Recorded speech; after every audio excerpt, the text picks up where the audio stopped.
सभी को हमारा नमस्कार। कैसे हैं? क्या हाल-चाल है? ठीक है। हम आज आपको अपने इस पैनल के माध्यम से लाइव देने की कोशिश कर रहे हैं। मेरी वॉइस तो शायद आ रही होगी आपके पास में। बताइएगा वॉइस अगर आ रही है तो फिर हम इसी पैनल के माध्यम से आपको पढ़ाने की कोशिश करेंगे आज। और अगर सफलता मिलती है तो फिर हम इसी पैनल के माध्यम से आपको पढ़ाएँगे भी। और जहाँ तक मैं उम्मीद करता हूँ, थोड़ा-सा सेटिंग ऑप्शन कर देता हूँ, बढ़ा देता हूँ, थोड़ी सेटिंग पास कर देता हूँ। जी, जी, कैमरा सेट कर दूँ थोड़ा-सा?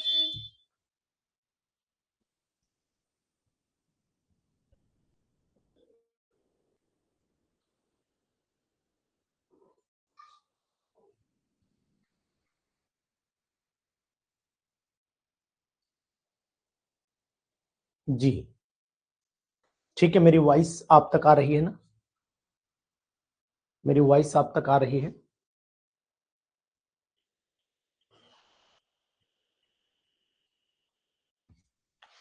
चलिए, शाबाश, वेरी गुड। तो हम चाहते हैं कि आप इसी बोर्ड के माध्यम से पढ़ें और साथ ही साथ जो है इसका पूरा आज आनंद भी ले लें। और मैं भी ज़रा एक बार चैटिंग ऑन कर लेता हूँ, अपनी चैटिंग में देख लूँ। उसके बाद हम लोग भी शुरू कर लेते हैं, पूरा क्लास आपको समझाएँगे, बेहतर ढंग से समझाएँगे कि आखिरकार मेरी वॉइस सभी तक आ रही है? मेरी वॉइस आ रही है ना सभी के पास? अक्षरा ब्लर हो रही है, अब कैसी हो रही है स्क्रीन? आपका नेट सही चल रहा है ना? नेट सही चल रहा है? पहले नेट एक बार चेक कर लीजिए। ब्लर नहीं होगी, अभी नहीं ब्लर होगी, ज़रा आने दीजिए हमें। आप परेशान ना होइए, ब्लर नहीं होगी। मैं भी वही चेक कर रहा हूँ, स्क्रीन ब्लर तो नहीं हो रही है।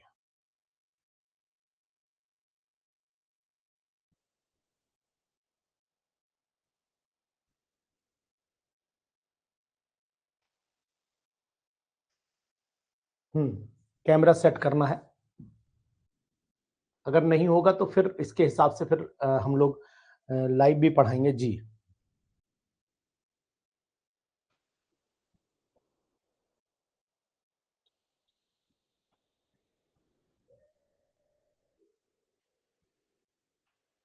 देखिए, कुछ समझ में आया कुछ आपको?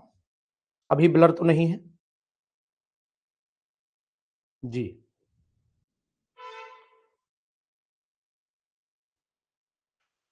क्लियर है? ठीक, वेरी गुड, शाबाश।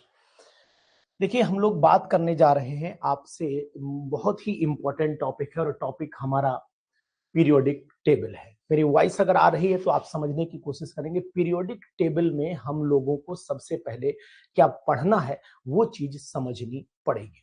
पीरियोडिक टेबल जैसा कि आप देख रहे हैं, मैंने यहाँ लिख रखा है ऑलरेडी पीरियोडिक टेबल और इसकी प्रॉपर्टीज में एक्चुअल कंडीशन क्या है वो समझना पड़ेगी। यानी पीरियोडिक टेबल आखिरकार पढ़ी क्यों जाती है। सबसे बड़ी बात है कि पीरियोडिक टेबल पढ़ने का मतलब होता है कि हम क्या करें, पीरियोडिक टेबल को समझें कि आखिरकार पीरियोडिक टेबल क्यों पढ़ना है। तो एलिमेंट्स बहुत सारे हैं और एलिमेंट्स जब बहुत सारे हैं तो एलिमेंट्स की प्रॉपर्टीज को समझने के लिए हमें एलिमेंट्स को अरेंज करना पड़ा। और जब एलिमेंट्स को अरेंज करना पड़ा तो मतलब क्या हुआ, बहुत सारे वैज्ञानिक जो साइंटिस्ट थे जिसमें सबसे पहले डॉवर्नियर का नाम आता है। डॉवर्नियर ने अपना ट्रायड सिस्टम दिया और डॉवर्नियर का जो ट्रायड सिस्टम था वो ये कहला रहा था कि एलिमेंट अगर उनके एटॉमिक वेट के अकॉर्डिंग बढ़ते हुए इंक्रीजिंग ऑर्डर में रखे जाए, एटॉमिक वेट के अकॉर्डिंग इंक्रीजिंग ऑर्डर में रखे जाए, तो फिर कंडीशन ये होगी कि तीनों का अगर हम लोग क्या निकालें,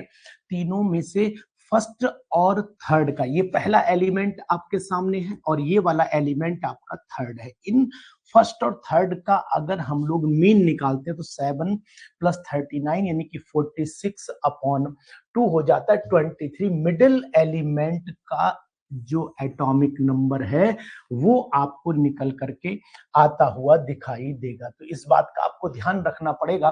तो कहने का तात्पर्य यह है कि according to the Dobereiner triad system, Dobereiner का जो ट्रायड सिस्टम है वो ये कह रहा है कि एलिमेंट को अगर उनके इंक्रीजिंग ऑर्डर में आप लगा दीजिए, इंक्रीजिंग ऑर्डर में एटॉमिक वेट के अकॉर्डिंग, तो मिडिल एलिमेंट का एटॉमिक वेट जो है वो फर्स्ट और थर्ड का क्या आ जाएगा, एवरेज निकल करके आएगा। ऐसा बताया था डॉबर्नियर ने। लेकिन इन सब चीजों से खाली हम लोगों को बहुत ज्यादा उद्देश्य में नहीं मिलना है। जैसे अगर हम क्लोरीन का एग्जाम्पल लें, क्लोरीन, ब्रोमीन, आयोडीन का भी एग्जाम्पल लें, तब भी लगभग जो मिडिल एलिमेंट का है वही चीज निकल करके आती है। अब दूसरी चीज हम यहाँ पर देखते हैं, न्यूलैंड का एक लॉ ऑफ ऑक्टेव। एक्चुअली में न्यूलैंड जो थे वो कोई साइंटिस्ट नहीं थे। न्यूलैंड जो ऑक्टेव लॉ है ये एक्चुअल में डिपेंडेंट करता है सारे गामा पादा नी से। आपने बताया था कि ये एक वैज्ञानिक ना होकर के ये एक म्यूजिशियन थे, टीचर थे, और इन्होंने जो लॉ दिया वो केवल क्या था, केमिस्ट्री के साथ रहते रहते। अगर आपको कोई दिक्कत आ रही हो, वेरी गुड, शाबाश। सना समझ में आ रहा है, सना समझ में आ रहा है, प्रीति समझ में आ रहा है, कोई दिक्कत नहीं, ठीक। तो अगर ये एलिमेंट इंक्रीजिंग ऑर्डर में रखे जाएं तो जैसे सा रे ग म, इस तरीके से सा रे ग म जब चल रहा था तो उन्होंने कहा कि अगर हम एलिमेंट का देखें तो रिपीटिशन फर्स्ट एलिमेंट से शुरुआत 1 2 3 4 5 6 7 8 वाला एलिमेंट, यानी पहला एलिमेंट और 8th एलिमेंट, ये इनकी प्रॉपर्टीज आपस में मैच करेंगी। और जब इनकी प्रॉपर्टीज मैच करेंगी मतलब हर 8th एलिमेंट की प्रॉपर्टी मैच करेगी। यहाँ एक क्वेश्चन जरूर बन जाता है कि अगर हम देखें तो यहाँ नोबल गैसेस होनी चाहिए, नोबल गैसेस तो जो उस समय तक डिस्कवर नहीं हुई थी। तो आपको ये ध्यान रखना पड़ेगा कि at that time noble gases was not discovered. उस समय नोबल गैसेस डिस्कवर नहीं थी, इसीलिए इन्होंने, न्यूलैंड ने उनको डिस्कवर यानी इसमें यूज नहीं किया। अब मेन बात आई थी कि अगर हम लोग मेंडलीफ का पीरियोडिक टेबल देखें तो यहीं से बेस शुरू होता है। पीरियोडिक टेबल का अगर हम बेस देखें तो एक्चुअल में जो बेस है पीरियोडिक टेबल का, मेंडलीफ का, यहीं से शुरू ही हुआ था। यानी डॉबर्नियर का ट्रायड सिस्टम, न्यूलैंड का ऑक्टेव लॉ, ठीक है, ह्यूरिस्टिक की पीरियोडिक टेबल भी आई थी। बहुत सारे वैज्ञानिकों की पीरियोडिक टेबल अगर आप देख रहे हैं तो उनके अकॉर्डिंग ही ये सब चीजें मेंडलीफ ने अरेंज किया। मेंडलीफ से तो जो गलती हुई थी वो मैं पहले आपको बताऊं कि मेंडलीफ से गलती क्या हुई थी। मेंडलीफ से गलती ये हुई कि उन्होंने elements are arranged with increasing और the order of atomic masses, यानी कि उन्होंने जो एलिमेंट अरेंज किए थे वो किसके अकॉर्डिंग किए थे। जी जी, ठीक मर्दन सिंह जी, बिल्कुल आप सही बोल रहे हैं।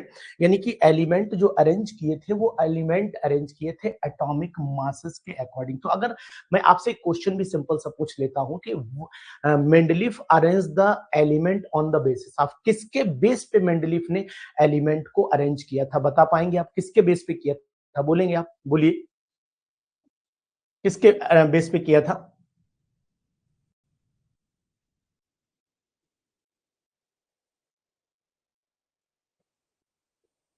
बताएं। एटॉमिक वेट के, वेरी गुड, शाबाश, एटॉमिक वेट के अकॉर्डिंग किया था, इंक्रीजिंग, वेरी गुड, शाबाश। अब दूसरी बात हम लोग एक और कर लेते हैं कि अगर मेंडलीफ के पीरियोडिक लॉ की डेफिनेशन देखो, ये चैप्टर तो वैसे मैं आपको सिंपल सी बात बताऊं, ये चैप्टर भैया बहुत नॉर्मल है और ये चैप्टर आप ऑलरेडी 11th क्लास में खूब पढ़ाते हो, तो इसलिए मैं बहुत ज्यादा, लेकिन यहाँ जब स्पेक्ट्रोस्कोपी पे पहुंचेंगे, ऑर्गेनिक पर पहुंचेंगे, और साथ ही साथ मैं कहूँ आपसे कि ऑर्गेनिक के बाद हम लोग जब पढ़ेंगे फिजिकल केमिस्ट्री तो वहां पर डिस्कशन एकदम मस्त वाला होगा, बढ़िया वाला होगा, मजा आएगा आपको, वहां पर इंटरेस्ट क्रिएट होगा, क्योंकि अब हम और आप आमने सामने होंगे, फ्रंट पर होंगे, डेरिवेशन में मजा आएगा और मजा आएगा क्वेश्चन को सॉल्व करने में। अब आएगा पूरा मजा हम लोगों को पीजीटी केमिस्ट्री पढ़ने का। तो इसलिए हमारे साथ बने रहिएगा और मैं आपको बताऊंगा कि थोड़ा सा, चूंकि अभी नया बोर्ड है तो हमें भी चलाने में थोड़ा सा उसे सीखना भी है, रनिंग आनी चाहिए। और अगर जब रनिंग आ जाएगी तो फिर हमें प्रॉब्लम ना तुम्हें प्रॉब्लम, दोनों लोग आनंद लेंगे और पढ़ाई नहीं करेंगे, एंजॉय करेंगे, पीजीटी केमिस्ट्री को समझेंगे हम लोग। देखो मेंडलीव पीरियोडिक लॉ क्या कहता है, physical and chemical properties are the periodic function of their atomic number. यानी कि जो फिजिकल और केमिकल प्रॉपर्टीज हैं एलिमेंट की, जो फिजिकल और केमिकल प्रॉपर्टीज हैं एलिमेंट की, वो क्या है, वो कैसी है, यहां ध्यान दो। सबसे बड़ी बात है periodic function of their atomic number. ये पीरियोडिक फंक्शन वर्ड क्या रिप्रेजेंट कर रहा है, मर्दन सिंह जी बताएंगे कि ये पीरियोडिक फंक्शन, रविंद्र बताओगे कि ये पीरियोडिक फंक्शन क्या है? ये मैं आपकी जो है वो चैटिंग भी देख ले रहा हूं इसके बहाने, इसके बहाने चैटिंग के लिए मेरे पास ऑप्शन नहीं, दूसरी स्क्रीन नहीं है, इसलिए मैं मोबाइल पे ही चैटिंग आपकी देख रहा हूँ।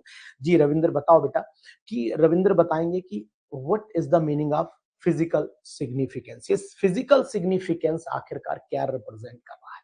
फिजिकल सिग्निफिकेंस बताना क्या चाहता है यहाँ पर? ये पीरियोडिक फंक्शन ये क्या है? What is the meaning of periodic function? जी बताइए।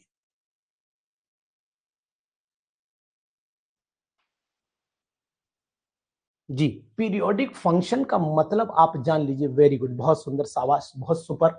आप जो भी बता रहे हैं वो बहुत ही सुपर बता रहे हैं। यानी कहने का तात्पर्य ये है कि आप जो भी जवाब दे रहे हैं वो बहुत ही मस्त जवाब दे रहे हैं। कोई टेंशन आप ना लीजिए, बिल्कुल टेंशन ना लीजिए आप, है ना। जी, तो चलिए, यानी कि कहने का तात्पर्य है पीरियोडिक फंक्शन की अगर हम लोग बात कर रहे हैं तो पीरियोडिक फंक्शन का मतलब होता है पीरियड के बाद एक सर्टेन इंटरवल के बाद प्रॉपर्टीज का रिपीट हो जाना, यही पीरियोडिक फंक्शन है। अब ये बताओ, पूरी पीरियोडिक टेबल को अगर हम डिवाइड करते हैं तो मेंडलीफ के अकॉर्डिंग अगर देखें तो यहाँ ग्रुप कितने थे? ग्रुप हमारे लेकर 1 1 2 3। अब इसमें भी डिवीजन ए किया, डिवीजन बी किया, ए बी करके डिवाइड कर दिए गए, और इसका मतलब टोटल इन्होंने ग्रुप्स को first A second A, first B second B करके डिवाइड किया था मेंडलीफ ने, अगर आपको ध्यान हो तो। और पीरियड्स उस समय भी 7 थे, आज भी 7 है, यानी 1 2 एंड सो ऑन। अगर हम लोग बात कर लेते हैं पीरियड की तो यहाँ पर एक चीज आपको देखने को मिलेगी। अगर हम पीरियोडिक टेबल को ऐसे करके देखें तो ये बताओ रविंद्र कि यहाँ से यहाँ जब हम लोग चलते हैं तो ये पीरियड्स इधर है या इधर है? ये ग्रुप और पीरियड का डिवीजन जो किया गया है, अगर मैं कॉलम बोलूं तो ये क्या है? दिस इज ग्रुप और एंड दिस इज पीरियड। बताओ क्या है? क्या मैं उल्टा बोल रहा हूं? ये क्या है? पीरियड है, और ये क्या है? ग्रुप है। तो यानी जब हम हॉरिजॉन्टल चलेंगे तो हमारे यहाँ पर ये पीरियड्स आ जाएंगे, और अगर हम वर्टिकल चलेंगे तो हमारे यहाँ पर क्या आ जाएंगे बेटा? ग्रुप्स आ जाएंगे। आप बता रहे होंगे शायद मैं समझ पा रहा हूँ जी। तो लेफ्ट टू राइट चलते हैं। लेफ्ट टू राइट अगर हम लोग चल रहे हैं, बिल्कुल 100% समझ में आ रहा, दिखाई दे रहा है, कोई प्रॉब्लम तो नहीं है? कोई ऐसी चीज जो आपको समझने में दिक्कत कर रही हो? शायद दिक्कत अगर आ रही हो तो बता दीजिएगा। मैं मतलब मेरे पास दोनों ऑप्शन है, लैपटॉप भी है, कोई ऐसी प्रॉब्लम नहीं है अगर दिखाई देने में कोई ऐसी समस्या पैदा हो आपको, क्योंकि जी बताते रहिएगा, कोई दिक्कत ना आने पाए आपको।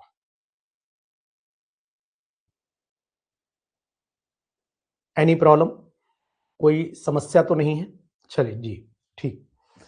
अब हम लोग बात करने जा रहे हैं कि पूरी पीरियोडिक टेबल में हम देखें तो आखिरकार मेंडलीफ की पीरियोडिक टेबल में ड्रॉबैक क्या थे। मेंडलीफ की पीरियोडिक टेबल में सबसे पहली बात आपको बताएं, आज भी है ये ड्रॉबैक की हाइड्रोजन की पोजीशन क्लियर आज भी नहीं है, और हाइड्रोजन की पोजीशन पहले भी क्लियर नहीं थी। यानी कि position of hydrogen is not clear. वो आज भी नहीं, पहले भी नहीं थी। हाइड्रोजन आपको पता होना चाहिए कि पूरी पीरियोडिक टेबल में अगर हम लोग देखें ध्यान से तो हाइड्रोजन को हम लोग कहाँ नोटिस कर पाएंगे? हाइड्रोजन को नोटिस कर पाएंगे कि हाइड्रोजन बेचारा फर्स्ट में भी रखा गया है, फर्स्ट में भी रखा गया, और हाइड्रोजन को हमने यहाँ पर आप नोटिस कर पा रहे होंगे कि 17th ग्रुप में भी रख दिया है। तो हाइड्रोजन दो जगह प्लेस कर दिया गया है। 17th ग्रुप की प्रॉपर्टीज भी ये शो कर रहा है और फर्स्ट ग्रुप की प्रॉपर्टीज भी ये शो कर रहा है। तो इस बात का हमें ध्यान देना पड़ेगा कि ये बेचारा पहले भी डिस्टर्ब था और आज भी डिस्टर्ब है, इसमें ये बात नोट करनी पड़ेगी। सिमिलर जितने भी एलिमेंट्स थे जिनकी प्रॉपर्टीज सेम थी वो अलग अलग प्लेस कर दिए गए, और जिनकी प्रॉपर्टीज डिफरेंट थी वो मतलब जिनकी प्रॉपर्टीज सेम थी वो अलग कर दिए गए, जिनकी प्रॉपर्टीज अलग थी वो सेम कर दिए गए। ये बात मेंडलीफ ने भी गलती की। लेंथेनॉइड एक्टिनॉइड न तब ठीक थे न अब ठीक है, यानी कि न पहले सही थे न ये पहले सही थे, और न ये अब है न अब है। ये दोनों बातें आप जानिए अच्छे से, ये दोनों कंडीशन। और पोजीशन ऑफ आइसोटोप भी क्लियर नहीं थी। पोजीशन ऑफ आइसोटोप ये मेंडलीफ के टाइम से ही क्लियर नहीं थी। तो ये बात आपको बच्चों ध्यान रखनी पड़ेगी, बहुत ही इंपॉर्टेंट चीजें हैं। मेंडलीफ के कभी कभी ड्रॉबैक भी पूछ लिए जाते हैं। तो अब हम लोग बात कर रहे हैं कि आखिरकार कितने पीरियड्स और ग्रुप्स इसके अंदर थे, वो हम समझने की कोशिश करेंगे यहाँ पर। अब ये बताओ कि अगर आप नोट कर पा रहे हो यहाँ पर तो आपको शायद दिखाई दे रहा है, दिखाई दे रहा है बेटा? बताओ सब मॉडर्न पीरियोडिक टेबल किस पर बेस्ड थी? अब ये आप थोड़ी सी हिंट मैंने थोड़ा शॉर्ट किया यहाँ पर। मेंडलीफ की पीरियोडिक टेबल के बाद आई थी मॉडर्न पीरियोडिक टेबल। तो मैं क्वेश्चन एक छोटा सा आपसे पूछना चाहता हूँ, क्वेश्चन पूछना चाहता हूँ। रविंद्र बताओ बेटा कि मेंडलीफ की जो पीरियोडिक टेबल थी वो आखिरकार मेंडलीफ ने दी, लेकिन मॉडर्न पीरियोडिक टेबल अगर हम इसको देखें, मॉडर्न पीरियोडिक टेबल तो कौन से साइंटिस्ट ने दी थी? साइंटिस्ट का नाम आप हमें यहाँ पर बता देंगे तो बेहतर रहेगा। किसने दी थी मॉडर्न पीरियोडिक टेबल? किसने दी थी जी? मोजले, वेरी गुड, शाबाश अनमोल यादव। मोजले ने मेंडलीफ की पीरियोडिक टेबल दी थी। वेरी गुड, नाइस, बहुत सुंदर, सुपर। तो अब लेकिन जो आज एक पीरियोडिक टेबल जिसे लॉन्ग फॉर्म पीरियोडिक टेबल बोलते हैं, लॉन्ग फॉर्म पीरियोडिक टेबल, अगर हम लोग लॉन्ग फॉर्म की बात करें तो ये बताओ ये लॉन्ग फॉर्म की पीरियोडिक टेबल किसने दी थी? लॉन्ग फॉर्म पीरियोडिक टेबल आपको पता होगा जी, हेनरी मोजले, बिल्कुल सही है। लेकिन लॉन्ग फॉर्म की पीरियोडिक टेबल किसने दी थी पता है आपको? बोहर। आज भी पीरियोडिक टेबल पढ़ते हैं, ये पीरियोडिक टेबल किसकी है? ये पीरियोडिक टेबल जो है वो किसकी है? जानकारी में आपको रहनी चाहिए, ये पीरियोडिक टेबल है बोहर की। वेरी गुड, नाइस, बहुत सुंदर।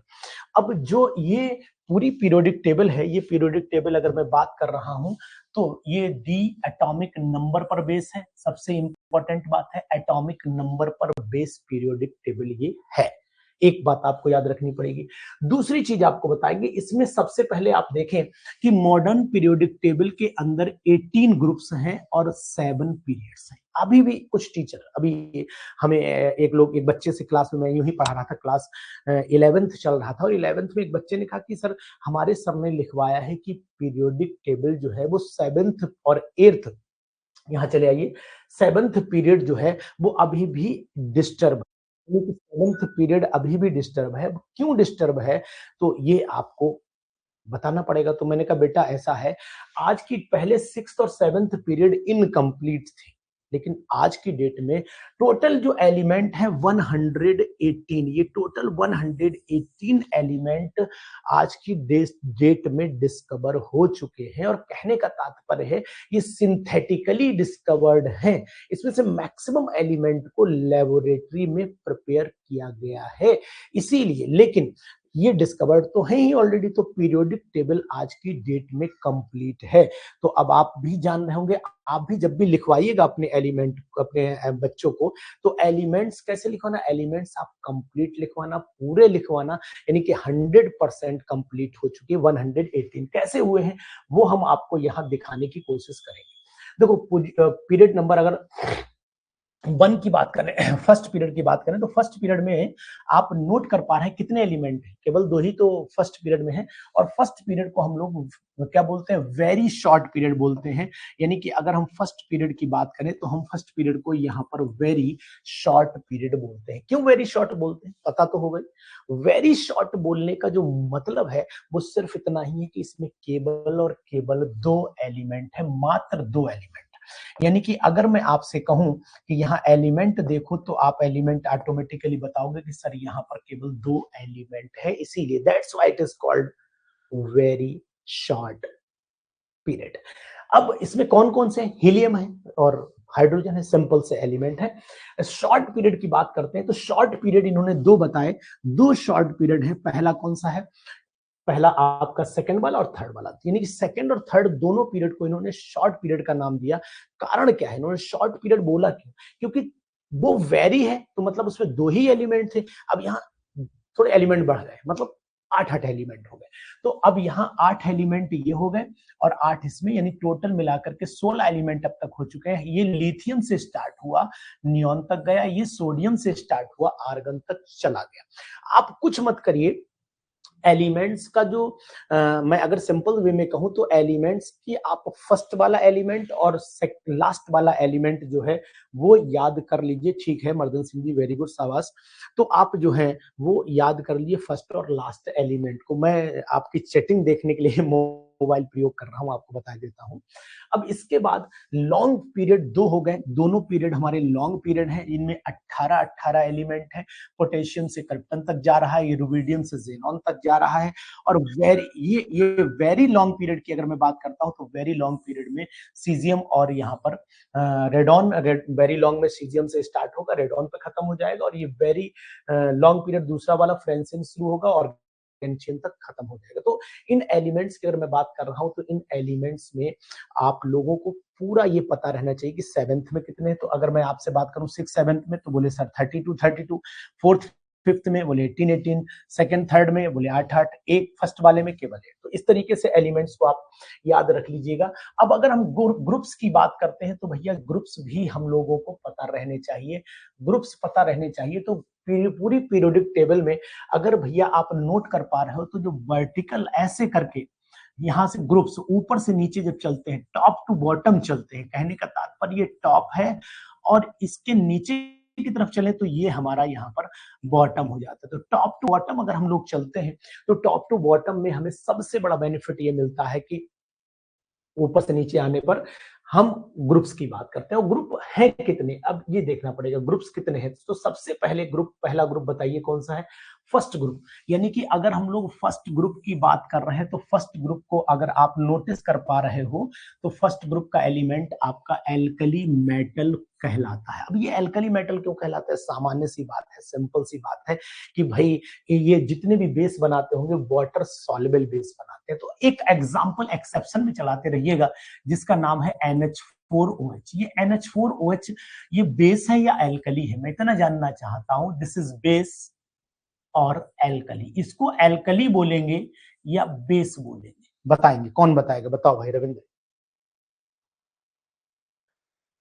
ये एल्कली कहलाएंगे या ये एल्कली में आएगा या बेस में आएगा? किस में आएगा? वेरी गुड, शाबाश। ये नहीं, SS यादव जी, ये एल्कली में आता है क्योंकि ये वाटर सॉल्युबल बेस है। वर्डिंग नोट करो यहां पर, वाटर सॉल्युबल बेस। जो बेस पानी में घुल जाए वो सब एल्कली मेटल कहलाते हैं। याद रखना पड़ेगा आपको, समझ गए ना? तो इस बात का भी आपको ध्यान रखना पड़ेगा। दूसरी चीज मैं आपको बताने की कोशिश करूंगा, ग्रुप नंबर सेकंड को बोलते हैं एल्कलाइन अर्थ मेटल। अब ये एल्कलाइन अर्थ मेटल क्यों? क्योंकि इनका नेचर भी नोटिस करोगे तो बेसिक है। यानी कि जैसे अगर हम अल्कलाइन अर्थ मेटल का एक एग्जांपल भी अगर आपसे नोट करवा रहे हैं तो यहां नोट कर सकते हो आप, एग्जांपल देख सकते हो। एग्जांपल कि हमने लिखा कैल्शियम हाइड्रोक्साइड लिख दिया, ये कैल्शियम हमने हाइड्रोक्साइड लिख दिया। इसी तरीके से मैग्नीशियम का भी हाइड्रोक्साइड हमने लिख दिया। तो ये जितने भी एलिमेंट हैं ये सब एलिमेंट आप नोट कर पा रहे होगे, ये एलिमेंट बेसिक नेचर में बेसिक है, यानी कि ये बेसिक कैरेक्टर शो करते हैं। ये रेड लिटमस पेपर को और ब्लू में कन्वर्ट कर देते हैं और अर्थ क्रस्ट में पाए जाते हैं, इसलिए इनको एल्कलाइन अर्थ मेटल भी कहा जाता है। वेरी गुड, शाबाश। यानी कि अर्थ क्रस्ट में मिल रहे हैं, आप सही लिख रहे हैं, बिल्कुल 100% सही लिख रहे हैं। मैं चाहता तो ये स्क्रीन ऐसे करके लगा लूं तो आराम रहेगा मुझे देखने में। मैं कायदे में तो इसे ऐसे ही लगाना पड़ेगा मुझे। इसके बाद अगर मैं काम करूं कि ग्रुप नंबर 3 से लेकर के 12 तक के एलिमेंट जो हैं ये कहलाते हैं ट्रांजिशन एलिमेंट कहलाते हैं। तो ग्रुप नंबर याद रखना थर्ड से स्टार्ट होगा और 12 तक के जितने भी एलिमेंट हैं भैया वो सब कहलाएंगे ट्रांजिशन एलिमेंट। अब यहाँ पर ग्रुप नंबर 13 पर चले आओ, इसको हम लोग बोरॉन फैमिली बोलते हैं। ग्रुप नंबर 14 में चले आओ, कार्बन फैमिली बोलते हैं। 15 में चले आइए, नाइट्रोजन फैमिली बोलते हैं। 16 में चले आइए तो आपको ऑक्सीजन फैमिली। अब ये दो नाम है, दो नाम आखिरकार, ये नाइट्रोजन फैमिली को हम लोग निक्टोजन बोलते हैं। तो मैं आपसे जानना चाहता हूं कि why they are called pnictogen. PNICTO pnictogen भी बोलते हैं और अगर मैं कहूं तो इसे निकोजन भी बोलते हैं। PNICO निकोजन। तो ये दोनों का मीनिंग क्या है? What is the meaning? बताओ बेटा जी। निकोजन क्यों बोलते हैं?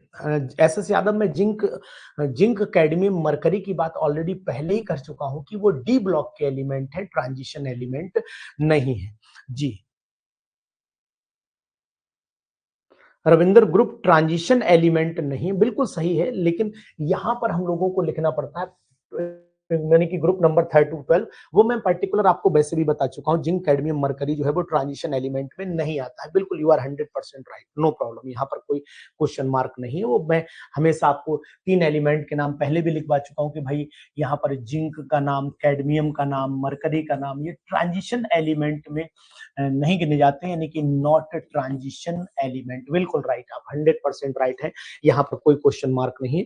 वेरी गुड, यानी निक्टो मतलब का क्या होता है? निक्टो मीन्स होता है सफोकेशन प्रोड्यूस करना। सफोकेशन यानी कि दम घुटने वाले एलिमेंट। अगर हम नाइट्रोजन फैमिली की बात कर रहे हैं तो नाइट्रोजन फैमिली में जैसे कि अगर यहाँ देखो तो एक दम घुटने, अगर अमोनिया सूंघ लो, अगर आपने अमोनिया सूंघ ली तो फिर लोग सूंघने आएंगे कि इन्होंने सूंघा क्या था भैया, यानी आंसू भी निकलेंगे, नाक भी निकलेगी, कान तो नहीं निकल के आ पाएंगे। तो कहने का तात्पर्य ये है कि इसके अंदर जैसे PH3 फॉस्फीन गैस है, ये गैस जब सूंघ लो ना तो फिर लोग सूंघने आते हैं कि इन्होंने सूंघा क्या था। ये बात आप जान लो अच्छे तरीके से, कोई बात नहीं।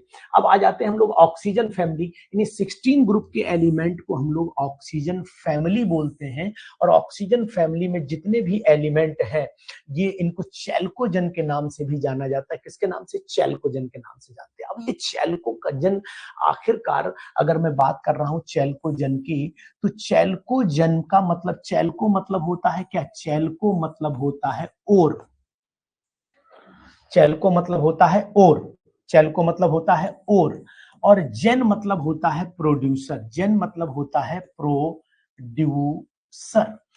तो ये और प्रोड्यूस करने वाले होते हैं। जैसे आपने देखा होगा कि अब भाई FeS2 ये और है या नहीं है? और है ना, तो और जनरेटर है। तो FeS2 का मतलब ये और जनरेटर है, इस बात का आपको ध्यान रखना पड़ेगा। इसी तरीके से कॉपर का सल्फाइड CuFeS2 ये भी एक और जनरेटर, मतलब ये और जनरेट करने वाले हैं। इसी तरीके जैसे निकोजन वर्ड मैंने यहाँ पर लिखा है, निकोजन लिखा है, तो निकोजन का मतलब ही अगर आप ध्यान दे पा रहे हैं तो निकोजन का मतलब यहाँ पर सफोकेशन से है, यानी कि दम जब घुट जाए तो कंडीशन पैदा होती है, यानी कि सफोकेशन। ठीक है, सफोकेशन यानी कि सफोकेशन। यहाँ पर मैं अगर आपसे बात कर रहा हूं तो ये दम घुटने वाले थे, इसीलिए इनको आपने निकोजन के नाम से जाना था। अब दूसरी चीज आपको बताऊंगा यहीं पर, आप चले आइए आगे। यहाँ पर हैलोजन, हैलोजन का मतलब ही आपको सिंपल सा पता है कि सॉल्ट प्रोड्यूसर हैं और 18 ग्रुप के एलिमेंट जो होते हैं वो नोबल गैसेस होते हैं। तो बहुत ही इंपॉर्टेंट है, बहुत ही सुपर है। इसमें कुछ चीजें ऐसी हैं जो आपको वैसे ही रट गई होंगी, याद होंगी, वहां पर कुछ बताने वाली मुझे कंडीशन ऐसी नहीं लगती कि मैं आपको कुछ चीजें ऐसी बताऊं, वो जरूरत भी आपको नहीं है अभी यहाँ पर, क्योंकि ये सब कॉमन बातें हैं जो आपको ऑलरेडी पहले से पता है। अब हम नेक्स्ट चल लेते हैं। ये पूरा पीरियोडिक टेबल का जो डायग्राम है ना, इस डायग्राम को समझना हमारे लिए बहुत इंपॉर्टेंट हो जाता है। इस डायग्राम को अब देखो, अगर हम लोग देखें तो पूरी पीरियोडिक टेबल का शेप कैसा होता है। अगर पूरी पीरियोडिक टेबल को आप नोटिस कर पा रहे हो तो पूरी पीरियोडिक टेबल का शेप कैसा बताओगे? बताओ, शेप कैसा बताओगे? एच शेप बताओगे ना। अगर कोई पूछे कि पीरियोडिक टेबल कैसी है तो सिंपली यही बोला जाता है कि ये एच शेप में आती है। जी मर्दन सिंह जी बताइए, एच शेप में आती है ना। अगर ये एच शेप में आ रही है तो फिर मैं इसको एच शेप में ही तो बनाऊंगा, इस बात का आपको ध्यान रखना पड़ेगा। अब यहाँ चलते हैं, हम लोगों ने पूरी पीरियोडिक टेबल को डिवाइड कर रखा है इस समय। एक पहला पार्ट ये है, दूसरा पार्ट ये है, तीसरा पार्ट ये है, चौथा पार्ट ये है। पहला पार्ट मतलब एस ब्लॉक। अगर एस ब्लॉक के एलिमेंट हैं तो वो ग्रुप नंबर, अगर मैं यहाँ डिवीजन डाल दूं, कहने का तात्पर्य ये है कि यहाँ पर अगर मैं डिवीजन डालता हूं तो ये मैंने एक डिवीजन डाल दिया। यहाँ पर फर्स्ट ग्रुप है, यहाँ पर सेकंड ग्रुप है, यही तो बात है एस ब्लॉक की। ये वाले एलिमेंट एल्कली मेटल है, ये एल्कलाइन अर्थ मेटल है। और दूसरी चीज, इनका जो जनरल इलेक्ट्रॉनिक कॉन्फ़िगरेशन है वो क्या है? जनरल इलेक्ट्रॉनिक कॉन्फ़िगरेशन की अगर मैं बात कर रहा हूं तो जनरल इलेक्ट्रॉनिक कॉन्फ़िगरेशन याद रखना पड़ेगा, NS1 और 2 हो सकता है। दोनों संभावनाएं आपको दिखना समझ में आ रहा है, सभी को समझ में आ रहा है। किसी भाई बहन को कोई प्रॉब्लम हो तो बता दीजिएगा, दर्द अंदर न रखिएगा कि अनुज सर के पास ऑप्शन सब है। चूंकि ट्रायल पे भाई मैंने अभी बोर्ड, चूंकि बोर्ड में एक्सपर्ट भी धीरे धीरे पढ़ाते पढ़ाते ही हो पाता आदमी, तो मैं भी नया खिलाड़ी हूँ, अभी पुराना तो हुआ नहीं, तो यहाँ जान लो, लेकिन हाँ पढ़ाने में पुराना हो चुका हूँ भाई। तो यहाँ पी ब्लॉक एलिमेंट की अगर मैं बात करता हूँ, तो पी ब्लॉक एलिमेंट को अगर नोटिस करोगे तो इनका general electronic configuration NS2 NP126 होगा, लेकिन हीलियम भैया को छोड़ देना। जैसे कभी कभी होता है कि हमारे परिवार में सब लोग एकदम बढ़िया है, मजेदार है, सब आईएएस है, कोई पीसीएस है, कोई सिविल में है, कोई कहीं है, लेकिन एक लड़का ऐसा है जो बेचारा बदतमीज निकल गया। वही है कि यार ये हीलियम भैया जो यहाँ बैठे हैं ना, वो थोड़ा सा डिस्टर्ब हो गए हैं, वो पढ़ लिख नहीं पाए। 13 से लेकर के 18 तक के एलिमेंट पी ब्लॉक में है, और यहाँ पर अभी जैसा कि आपने कहा कि यहाँ 3rd से लेकर के 12 तक के डी ब्लॉक में है। अब यहाँ मैंने डी ब्लॉक लिखा है, ट्रांजिशन नहीं लिखा है, ध्यान दीजिएगा। इसका जनरल इलेक्ट्रॉनिक कॉन्फ़िगरेशन एन, अब ये यहाँ पर थोड़ा सा मैं डिस्कशन आपसे कर रहा हूँ। ये जो कॉन्फ़िगरेशन है ये डी ब्लॉक का है, और अगर ट्रांजिशन का पूछा जाएगा कि ट्रांजिशन एलिमेंट का इलेक्ट्रॉनिक कॉन्फ़िगरेशन क्या है, तो n-1 डी में यहाँ पर 1 to 9 कर देना, और ns में 1 या 2 जो भी हो जाए, तो ये एलिमेंट अब ट्रांजिशन हो गए, क्योंकि डी ऑर्बिटल पार्शियली फिल्ड हो गई है। ये बात आपको नोट करनी पड़ेगी। मर्दन सिंह जी समझ में आ रही मेरी बात, नहीं आ रही है? ये ट्रांजिशन एलिमेंट, कभी कभी ये क्वेश्चन बड़ा परेशान कर देता है, ये क्वेश्चन थोड़ा दिक्कत भी कर देता है कि आखिरकार ये ट्रांजिशन एलिमेंट का कॉन्फ़िगरेशन और डी ब्लॉक के कॉन्फ़िगरेशन में क्या अंतर है। तो जो ट्रांजिशन एलिमेंट है उनमें पार्शियली फिल्ड, यहाँ एक वर्ड यूज करना पड़ता है जिसका नाम है partially field D orbital. Partially field D orbital हम लोग यूज करते हैं वर्ड को, और यहाँ पर क्या यूज करते हैं, यहाँ पर हम लोग कंप्लीटली फिल्ड, डी यहाँ लास्ट इलेक्ट्रॉन डी में जाना ही चाहिए। तो डी ब्लॉक के सभी एलिमेंट ट्रांजिशन नहीं होते, लेकिन सभी ट्रांजिशन डी ब्लॉक के एलिमेंट होते हैं। ये बात भी कहीं पर पेज पर नोट कर लीजिए कि डी ब्लॉक के सभी एलिमेंट ट्रांजिशन नहीं होते, लेकिन सब ट्रांजिशन एलिमेंट डी ब्लॉक में आते हैं। ये बात आप पन्ने पर कहीं पर नोट कर लीजिए, जैसा कि मैं आपको यहाँ समझा पा रहा हूँ। मर्दन सिंह जी, मर्दन भाई, समझ में आ रहा है सभी को? जितने भी लोग हैं वो मुझे बताएंगे कि कोई प्रॉब्लम तो नहीं है, कोई समस्या तो नहीं आ रही, सब समझ में आ रहा है। प्रीति सक्सेना समझ में आ रहा है, अभिषेक कुमार जी समझ में आ रहा है आपको? कोई और कोई समस्या हो आपकी ऐसा जो हम ना समझ पा रहे हो? रविंद्र, क्योंकि ये बहुत सिंपल टॉपिक है और बहुत ही इजी टॉपिक है, और ऐसे भी कहें 11th क्लास में आप पढ़ाते ही हैं इस टॉपिक को, तो यहाँ मुझे नहीं लगता कि कोई दिक्कत आने वाली है आपके पास में, है ना? ऐसा ही तो है।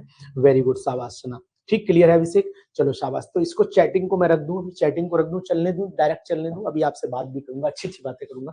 एफ ब्लॉक, क्योंकि आज मैं आपके सामने फ्रंट पे हूं, और मैं चाहता हूं कि बहुत मेरा मन था कि मैं पैनल से ही आपको पढ़ाऊं, इस डिजिटल बोर्ड से आपको पढ़ाऊं, तो और धीरे धीरे अपडेट भी कर रहा हूं, चीजें भी अपडेट कर रहा हूं, मटेरियल भी अपडेट कर रहा हूं, चीजों को, क्योंकि कोई कोई भी विस्तार एकदम नहीं होता, धीरे धीरे कोई भी विस्तार जब होता है तो एकदम नहीं होता, धीरे धीरे होता है। तो ये जो हार है ना, ये हार भी मैं आप ही के लिए लेकर के आया हूँ, दिख रहा है ना, ये आपके लिए लेकर के आया हूँ, ऐसे करके चढ़ा दूंगा। जिस दिन सफल हो जाओगे ना, उस दिन ये हार मैंने आपके लिए यहाँ पर रखा हुआ है, टेंशन न लीजिएगा। जिस दिन जीतोगे ये हार पहनाऊंगा, निश्चित है, मेरा वादा है आपके साथ। एक बार पीजीटी एग्जामिनेशन निकाल दो ना, तो ये हार आपको मैं पहनाने आऊंगा, निश्चित आऊंगा, 100% आऊंगा, जहां बताओगे वहां आऊंगा, ये मेरा वादा है आपसे। तो इसलिए इस बात का ध्यान दीजिएगा कि मेहनत पूरी करिए, पूरी ताकत से मेहनत करिए। और एक चीज, ये दुनिया है, ये सिर्फ आपके सफलता को सलाम करना चाहती है। ये उस समय आपकी हर चीजों को भूल जाएगी जिस दिन आप मोहर लगा दोगे सफलता की।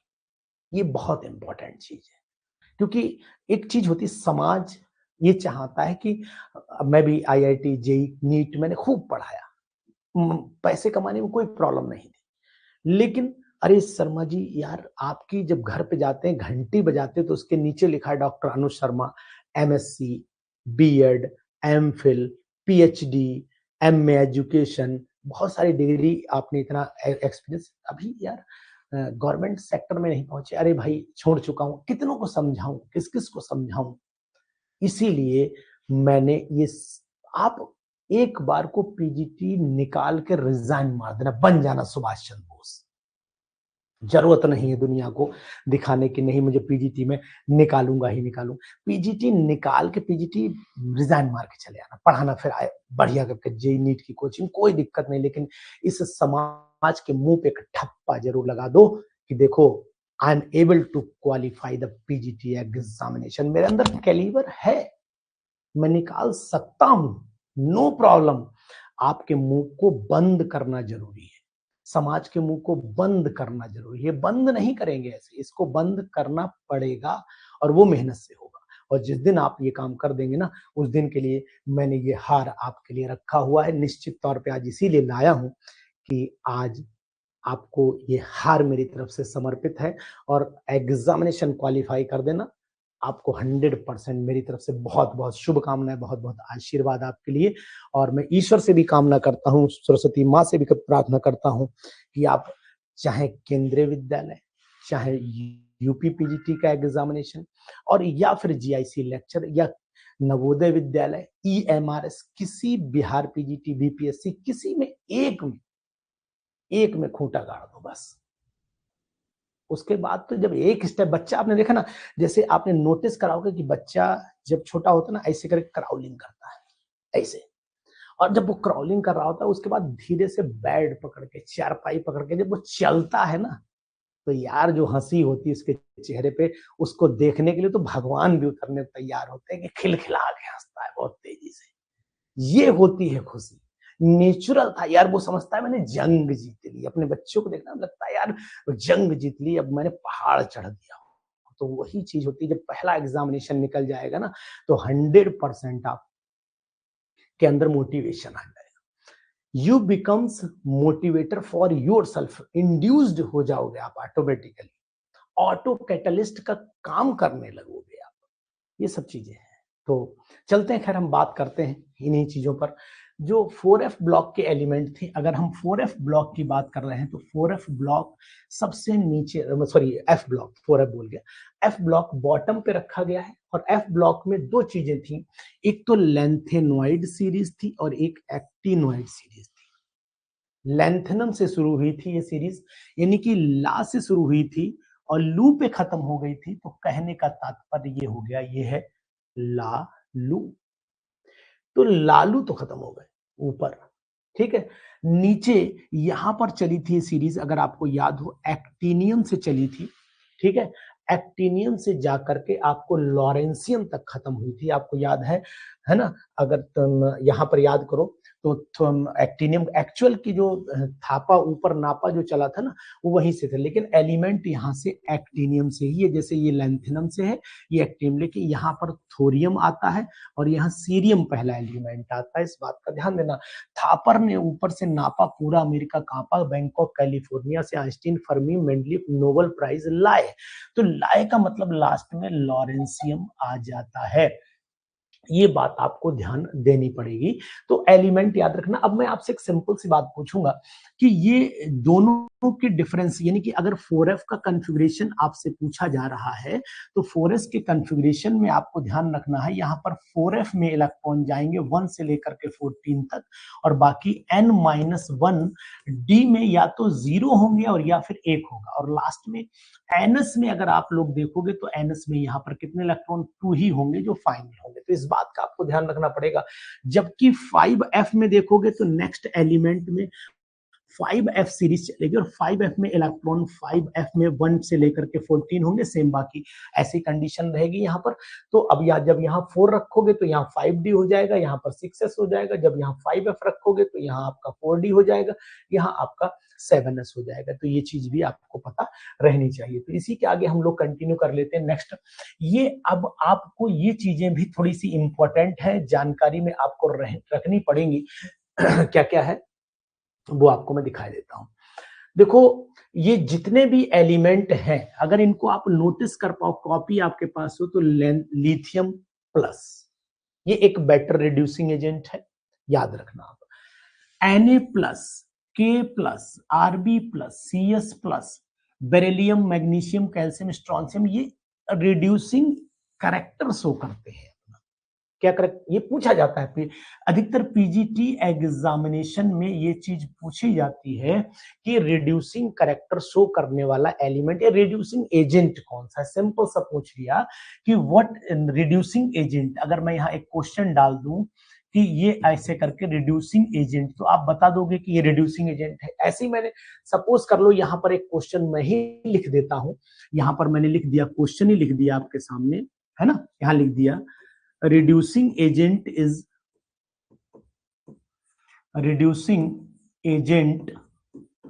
is एक ऑप्शन ए बना दिया मैंने, सपोज यहां पर Cl माइनस लिख दिया, B option sulphur di negative, C option Na positive और डी ऑप्शन दिया मैंने नन। तो क्या ऑप्शन लगाओगे यहां पर, कौन सा ऑप्शन दोगे, बताओ रविंद्र, कौन सा ऑप्शन दोगे?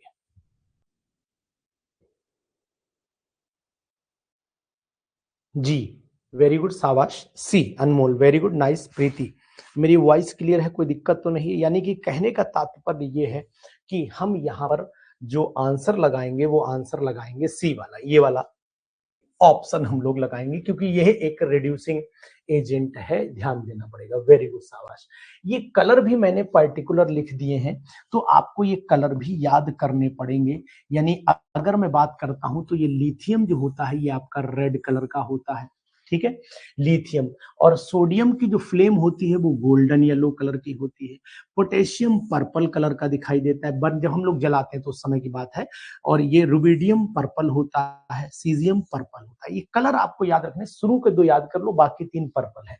तीनों का कलर पर्पल याद रखना, बाकी red golden, red golden purple. यानी कि अगर यहाँ पर आरजीपी याद रखो तो ज्यादा सही रहेगा, RGP। यानी कि पहला रेड है, दूसरा गोल्डन येलो है, फिर उसके बाद जो है वो सब पर्पल हो जाते हैं। इसी तरीके से बेरिलियम की अगर मैं बात करूं तो बेरिलियम में कोई कलर नहीं है, मैग्नीशियम में कोई कलर नहीं है।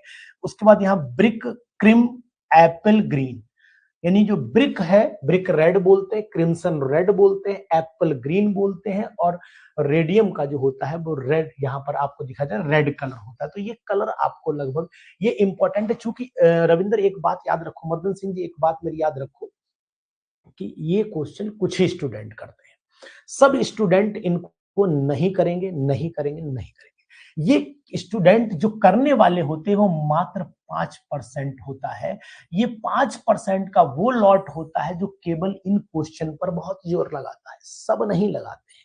तो इसलिए भाइयों इन क्वेश्चंस को जरूर कर लीजिए, ये 5% आपके जीवन को बदलने के लिए बहुत ही जरूरी है, क्योंकि यही 5 फाइट में रहते हैं। क्योंकि अब पता लगा आप भी सब करके आए, वो भी सब करके आए, लेकिन वो 5% एक्स्ट्रा करके चले आए, काम उनका खत्म हो गया। तो इस बात का आपको ध्यान रखना पड़ेगा, बहुत ही जरूरी है, वेरी वेरी इंपॉर्टेंट है ना। ये बात आप ध्यान, फ्लेम टेस्ट की मैं बात कर रहा हूं, तो फ्लेम टेस्ट पर यही चीजें रहती है। तो सबको समझ में आ रहा है, कोई परेशानी तो नहीं है आपके लिए? जी ठीक, शाबाश, वेरी गुड। अब हम लोग नेक्स्ट चल लेते हैं, पेज नंबर नेक्स्ट पर। यहाँ पर पूरी पीरियोडिक टेबल को एक तरीके से डिवाइड किया गया है, मेटलॉइड में और कैसे नॉन मेटल में। तो मैंने देखो ये सब चीजें डायग्रामेटिकली बनाने की कोशिश की है। डायग्रामेटिकली का मतलब है कि पीरियोडिक टेबल को मैंने यहाँ मेटल, नॉन मेटल, मेटलॉइड इस तरीके से करने की कोशिश की है। तो अब यहाँ देखो पूरी पीरियोडिक टेबल कितने हिस्सों में बांटी मैंने, बताओ भाई। पूरी पीरियोडिक टेबल को मैंने बांटा है मेटल में, नॉन मेटल में, मेटलॉइड में, इसमें मैंने बांट दिया है, ठीक। अब पीरियोडिक टेबल को इसकी प्रॉपर्टीज हमें पढ़नी पड़ेंगी, और इसके बाद अगर हम देखें तो फिर पीरियोडिक टेबल को हमने बांटा है, रिप्रेजेंटेटिव एलिमेंट कौन से होते हैं, एस और पी ब्लॉक के element, transition element D block में आते हैं, नोबल गैसेस भी पी ब्लॉक में आते हैं, इनर ट्रांजिशन एफ ब्लॉक में आते हैं। ये भी मैंने डिवीजन आपको बता दिया है। यानी यहां मैं जो रविंद्र पढ़ा रहा हूं ये शॉर्ट कर रहा हूं, इसमें कोई दिक्कत नहीं, शॉर्ट क्यों कर रहा हूं, क्योंकि ये सब चीजें ऑलरेडी पढ़ी हुई है आपकी। यहां सिंपल सी मैं बात कहूं तो आपकी ये चीजें जानकारी में है, जानकारी में है यशकुल। कोई दिक्कत परेशानी हो तो बताओ, कोई समस्या हो? जी। अब मैं क्वेश्चन छोटा सा पुटअप कर लेता हूं, मेटल्स कौन कौन से होते हैं बताएंगे आप लोग, मेटल्स कौन कौन से होते हैं? मेटल पीरियोडिक टेबल में रखे कहां गए, पूरी पीरियोडिक टेबल में रविंद्र मेटल कहां रखे गए हैं, बता पाएंगे आप? पूरी पीरियोडिक टेबल में रविंद्र मेटल कहां पर रखे गए हैं, बताएंगे आप? जी,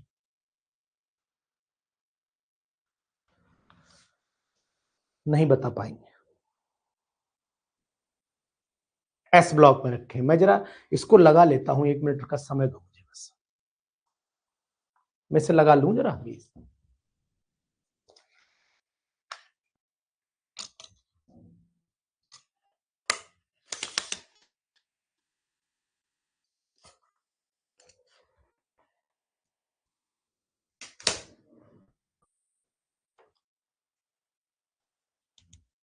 ठीक है, मैं इसे जरा रख लेता हूँ स्टैंड पर, एक स्टैंड है इसमें लगा लेता हूँ, तो बार बार पकड़ना पड़ रहा है ना इसको।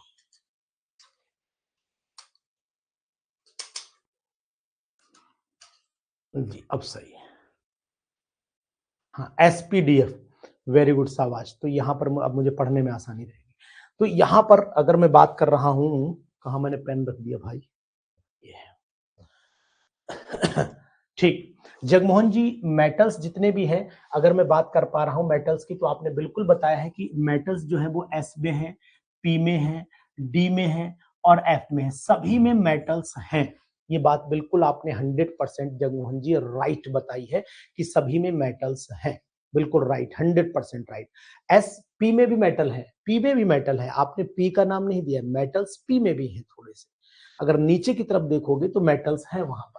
नॉन मेटल्स मेनली जो है वो पी में ही है, नॉन मेटल्स मेनली पी में भी है। जी, बात मान रहे हैं ना मेरी, समझ पा रहे हैं आप?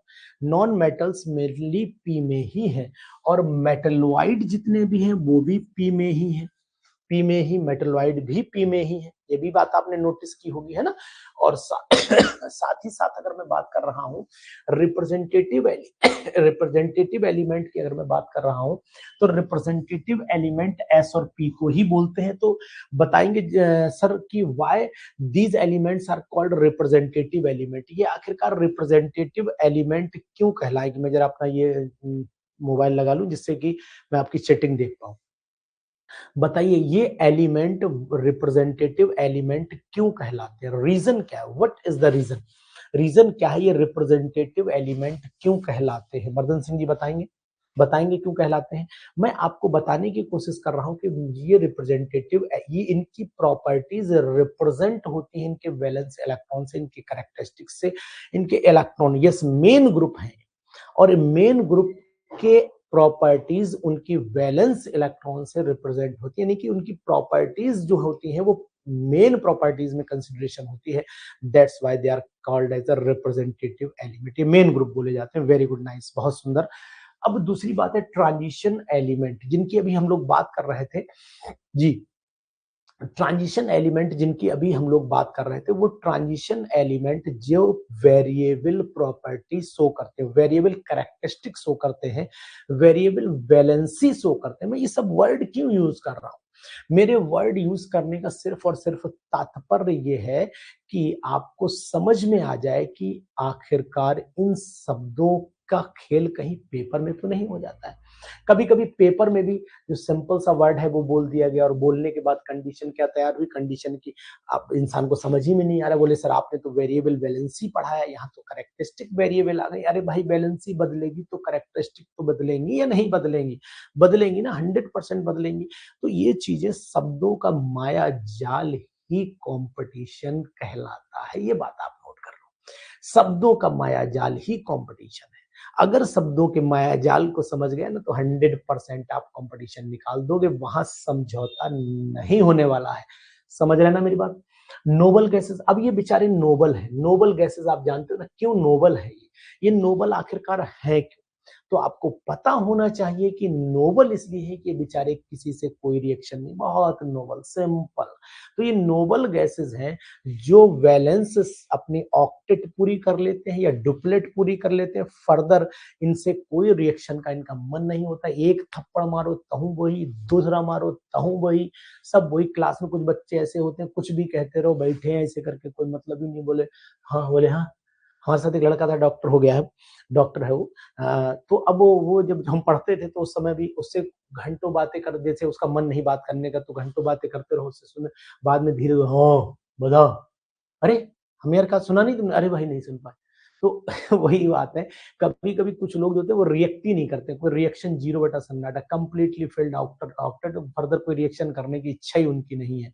तो ये एलिमेंट जितने भी होते हैं इनर्ट होते हैं, इन्हें कोई मतलब नहीं है दुनिया से। अब इनर ट्रांजिशन एलिमेंट भैया वो एलिमेंट होते हैं जिनके, अगर आप जिन पर नोट कर पा रहे हो, तो जहां पर जिनके मतलब जो इलेक्ट्रॉन होता है वो पेनल्टी मेट शेल में ना जाकर के एंटी पेनल्टी मेट में जाए। तो अब यहाँ पर राकेश कुमार जी आपको मैं एक चीज और बताता हूँ, यहाँ पर बहुत इंपॉर्टेंट बात है कि अगर यहाँ पर मैं इनर दो चीजें और कंसिडरेशन करता हूँ, 1 मिनट का समय दो,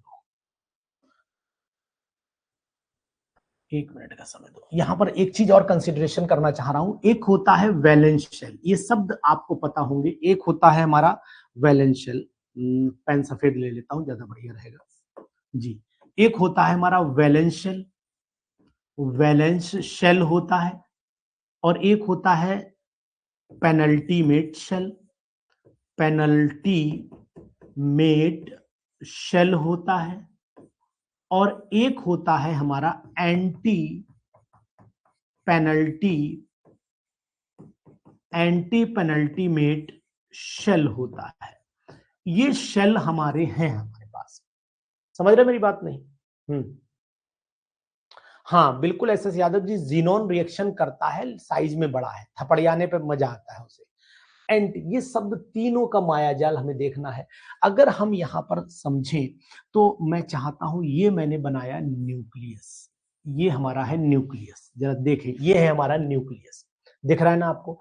न्यूक्लियस के बाहर वाली जो मैं पहले बनाता हूं ये वाली सेल, तो इसको देखो, ये सेल एटम के न्यूक्लियस के पास बनाई मैंने। वेरी लो इनिशियल एनर्जी, बिल्कुल 100% आप राइट हैं। इसके बाद हम लोग चलते हैं, नेक्स्ट हमने बनाई ये वाली, और नेक्स्ट हमने बनाई ये वाली, ये तीन हमने बना दी, और एक मान लेते हैं हमने और बना दी ये वाली। ये हमने तीनों आपको यहां पर बना करके दिखा दी। जगमोहन जी समझिएगा, बहुत ही इंपॉर्टेंट बात है, ये तीनों बना दी। इसको तो आप जानते हैं कि भाई इनको न्यूक्लियस भाई सब कहा जाता है। क्या कहते हैं इनको? न्यूक्लियस कहते हैं। रुक जाओ, अभी इसको मैं जरा दूसरा तरीका देना चाह रहा था, इसलिए मैं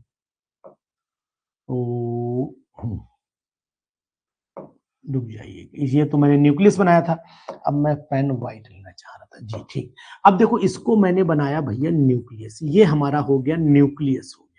इसको जो बाहर वाली शेल है, आउटर मोस्ट शेल है जी, बिल्कुल रविंद्र, यू आर 100% राइट, कि n(n-1) n-2, you are 100% right, very good, nice. ये हमारा हो गया वैलेंस शेल, ये आउटर मोस्ट शेल है, इसको हम लोग बोलते हैं वैलेंस शेल बोलते हैं, वैलेंस शेल बोलते हैं। इसके अंदर वाले, इसको मतलब n बोलिए, अब इसमें से घटा दीजिए, तो ये हो गया आपका पेनल्टीमेट शेल हो गया। ये कौन सा हो गया? पेनल्टीमेट हो गया, पेनल्टीमेट शेल हो गया, ठीक है। इसको बोल सकते हैं n-1, यानी यहां ना लिख करके मैं सोच रहा हूं कि यहां पर मैं लिख दूं n-1, यहां लिख देता हूं n, ये हो गया n-1, और इसके अंदर वाली जो शेल है इसको बोलते हैं एंटी पेनल्टीमेट शेल बोलते हैं। क्या बोलते हैं? एंटी पेनल्टीमेट शेल बोलते हैं। तो अब ऐसा नहीं कि न्यूक्लियस के पास वाली ही शेल एंटी पेनल्टीमेट हो, ऐसा नहीं है। जो बाहर से थर्ड नंबर की शेल होगी वो एंटी पेनल्टीमेट होगी, और जो बाहर वाली है वो वैलेंस शेल होगी। इतना आपको अगर पता रहेगा तो मैं उम्मीद करता हूं कि आपका कंफ्यूजन नहीं हो जाएगा, ठीक है ना। अब मैं आपसे कहूं कि हमारे पास में electronic configuration 1s 2s 2p 3s 3p, और इसमें आपसे पूछूं कि बताओ एंटी पेनल्टीमेट कौन सी है, तो रविंद्र जवाब दे पाओगे कि which one is anti penultimate?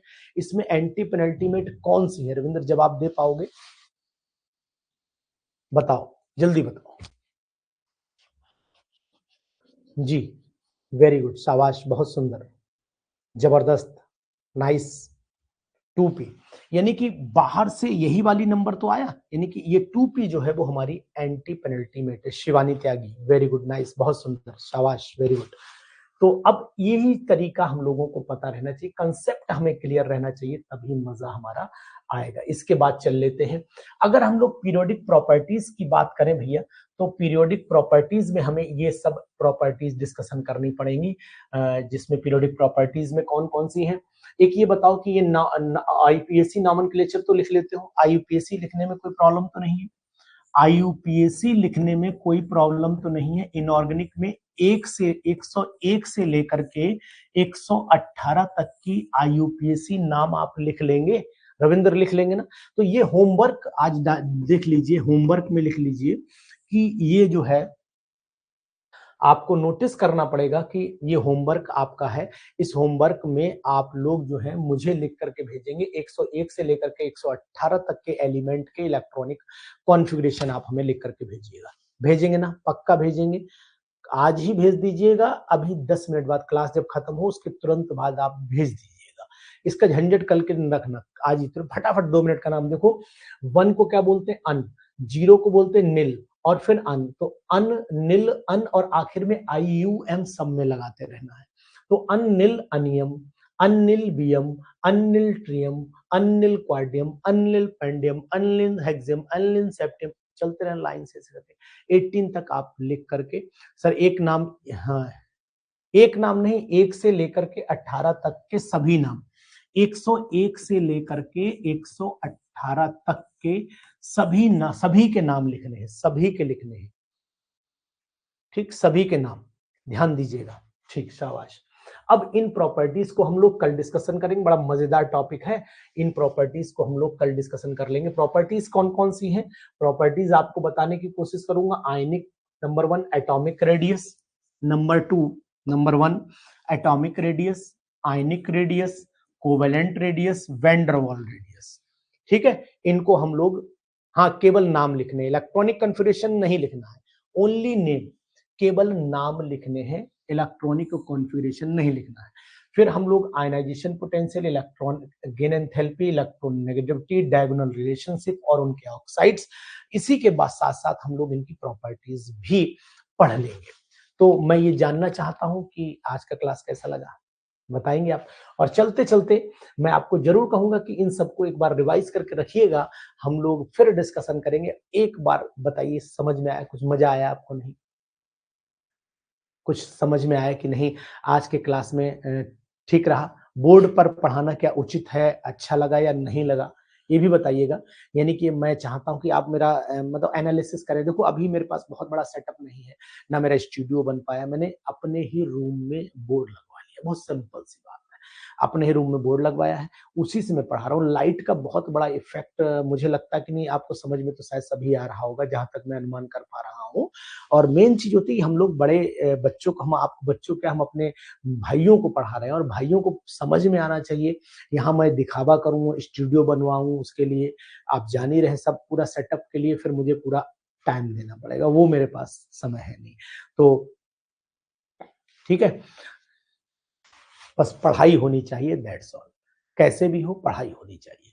और मैं समझता हूँ कि आपको थोड़ा सा नया लुक भी मिल जाता है, इस बहाने हमारा फेस भी दिख जाता है कि शर्मा जी अभी हैं या शर्मा जी कैसे कपड़े उपड़े पहन के बैठे हैं या ऐसे ही बैठ गए शर्मा जी। तो मैं तो यूं ही मस्त आदमी हूँ, यहाँ ऐसा नहीं मैं कोट पहन के आऊं, पहले सजूं, चश्मा लगाऊं, बालों में तेल वेल लगा, वो सब मस्ती के साथ आपके साथ जुड़ रहा हूं, क्योंकि यहाँ सब अपना छोटा सा प्लेटफॉर्म, लेकिन बड़ा धमाका होगा 2026 में, ये तय है। फिर मिलेंगे आपसे कल इसी समय 9 बजे पीरियोडिक प्रॉपर्टीज के साथ में। तब तक के लिए नमस्कार, जय हिंद, शिवरात्रि, थैंक यू।